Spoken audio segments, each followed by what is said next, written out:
Hi guys, Darth Deuces here, back on our Star Wars action figure review. Today, taking a look at what I would consider probably a personal grail of mine. I was finally able to get my hands on the Star Wars 30th Anniversary Rahm Kota from the Force Unleashed video game. I got a couple things off eBay recently. This is one of them. Both items being, I'd say, pretty significant grails of mine when it comes to 3 3/4 Star Wars collecting. And Rahm Kota here has been a figure on my radar for a long time, years, like years.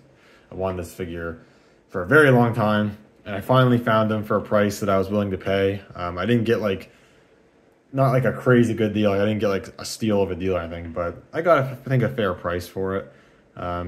What that fair price was, I guess, after tax, I think $57 Canadian, which might seem a lot for a 3 3/4 Star Wars figure, and it is.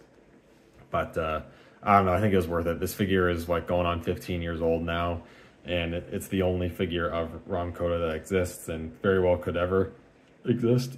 Excuse me. So I thought it was worth it to finally take the plunge on it. The eBay seller was actually really close to me, like really local, so I was able to save a significant amount of money and just go pick it up and not pay for shipping, so that was great. And that was kind of like the main thing that kind of got me to squeeze the trigger on it. But anyways, taking a look at him and the packaging first. I actually got a mint on card, and it's actually in pretty good shape too. I wouldn't be lying if I said I was a little tempted to keep him on the card, but I opened my figures. I wanted this guy like loose to mess with and pose with and whatnot for a long time, so he's definitely getting cracked open. But I really like the artwork on the corner there. Rahm Kota, exclusive cheat code inside the figure, whatnot, Force Unleashed. On the back, you got some stats there, image of him from the game, image of the figure, a bit of a write-up there if you want to read that. Other figures in the line, I have that Evo Trooper. I might have reviewed it a long time ago, I can't remember. I have a version of the Jump Trooper. Still searching for Maris Brood. I have that Battle Damage Darth Vader, great figure, reviewed it a while ago. Rahm Kota is great, we're going to take a look at him. I got the Shadow Guard a year or two ago, so that's kind of cool. And I actually got Juno Eclipse not too long ago either, maybe a half a year ago, I can't remember. So I've actually been closing a lot of gaps in my Force Unleashed collection. But yeah, I absolutely love the game, and Kota is definitely one of my favorite characters. I think just in general, one of my favorite Jedi characters they've ever made in current canon or Legends. I really love the character. But anyways, I am going to crack this guy open, so I'm going to get him open and we'll take a closer look. I have Kota out of the packaging, and this is a really cool figure. It meets my expectations, maybe even exceeds them a little bit in some ways. Yeah, he's pretty good, and he's aged quite well for, like I said, I think he's close to like 15 years old. This figure, it came out in 2007, I think. So yeah, it's like pretty close, if not already there. I don't want to do the mental math off the top of my head. But yeah, it's a really nice looking figure.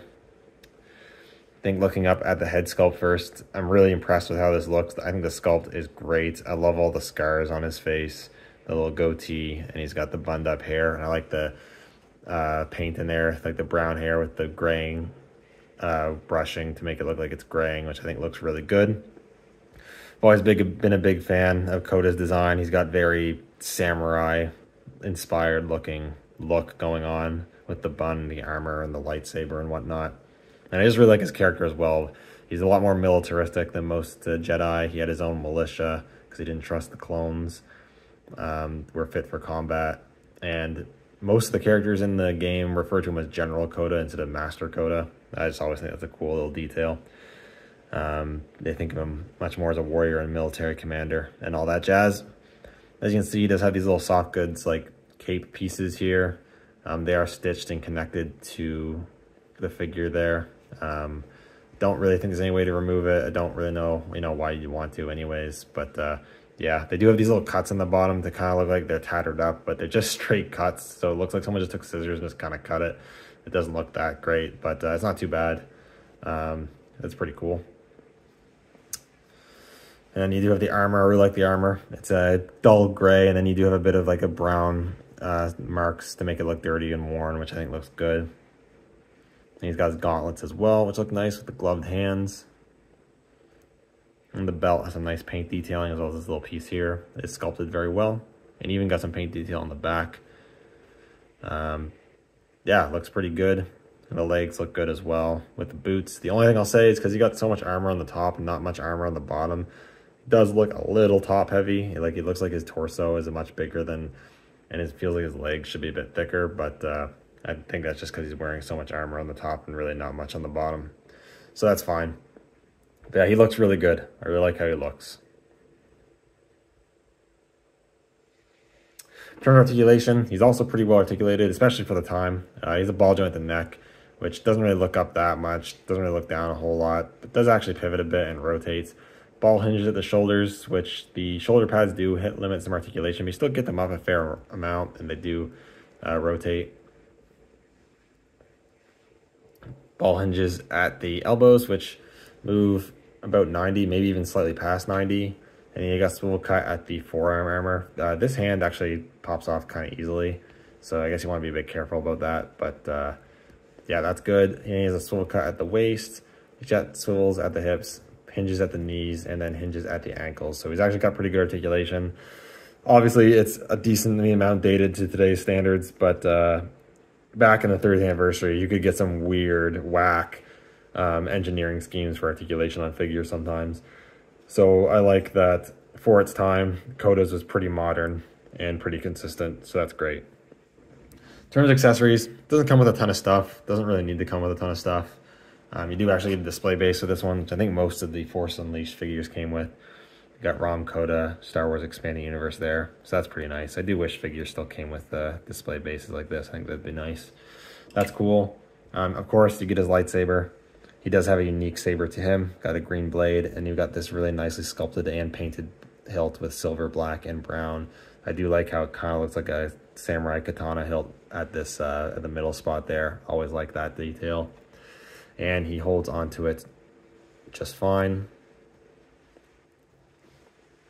And that looks good. He also comes with this little sash piece here that's separate, bandolier, whatever you want to call it. To get it on him, I assume you're gonna have to pop off the head probably. Put it around. Geez, this might be not the easiest. There we go.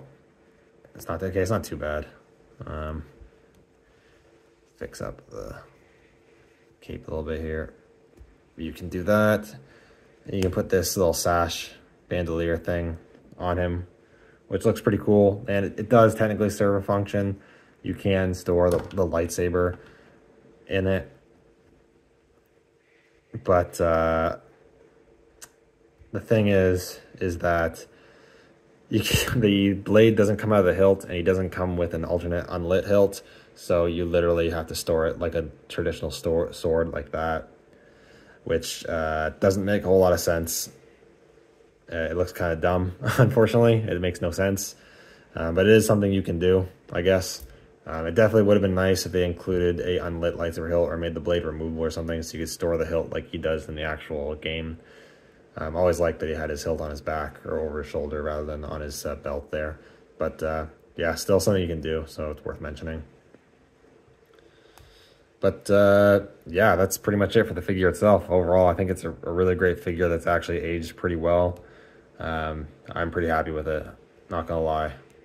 Very happy to finally have this character in my 3 3/4 Star Wars collection, that's for sure. Been hunting for this guy for a while. I guess lastly, we can do some little comparisons with some other figures, Force Unleashed figures. Here he is with Juno, which is probably the next most recent Force Unleashed figure I've gotten in 3 3/4 inch. And then here is the Force Unleashed 2 Star Killer. This is the Black Series release, but it's just a re-release of the Vintage Collection one. They all look really good together. And my Juno's kind of dusty.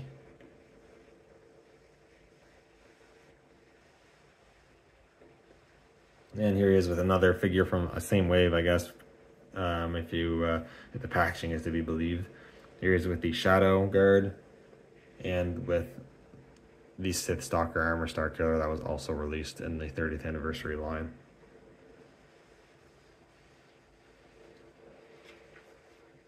So yeah, overall, like I said, very happy with this figure. Very happy to have it in the collection finally.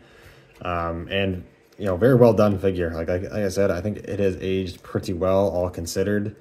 Do I recommend picking this figure up if you don't already have it? it really depends on you, how you feel about the character. I think just as an action figure, honestly, he's pretty cool. Even if you know nothing about the character, he's just a really cool looking Jedi character. And the back of the packaging honestly gives you all the context you really need, to be honest. But yeah, whether it's worth the money kind of depends on the price you can find it for and what you're willing to spend. With all these old figures, some of these definitely go for a fair amount of money, and it's different for everyone whether you're willing to spend the money or not. For me, at the end of the day, I don't regret spending the $57 on it. Was that a lot of money for a 3/4 Star Wars figure that back in the day went for $10? Yeah, it is a lot of money, but I know in the grand scheme of things, I don't know, it's like a 15-year-old figure, a fairly well sought after character for that price. For me, I feel like, and one that I wanted for a long time, for me, it was worth it. But for someone else, it might not be. So that's kind of up to you. But just strictly from a figure standpoint and not paying attention to price at all, it's an absolutely excellent figure, and I would definitely recommend tracking it down if you're interested. Getting a new Rahm Kota, I feel like, is pretty unlikely. I'd love to see an update to him in modern vintage collection. I think they can make an absolutely killer figure. I doubt that'll ever happen, or at least not anytime soon. And I'd also love to see him get the Black Series 6-inch treatment. And a couple of years ago, I would have said there's no way of doing that. But after the past year or two, we've gotten some significant expanded universe figures in 6-inch, where now I've learned to say never with Black Series. You never know what you could get. Like I said, probably pretty unlikely. So if you really want a Rahm Kota figure, this guy's going to be probably your only option in the foreseeable future. But yeah, he's great. Not much else to say, and I'm going to stop yapping now. But anyways, thank you guys so much for watching. Let me know what you think down in the comments below. I'll see you all in the next video. May the Force be with you.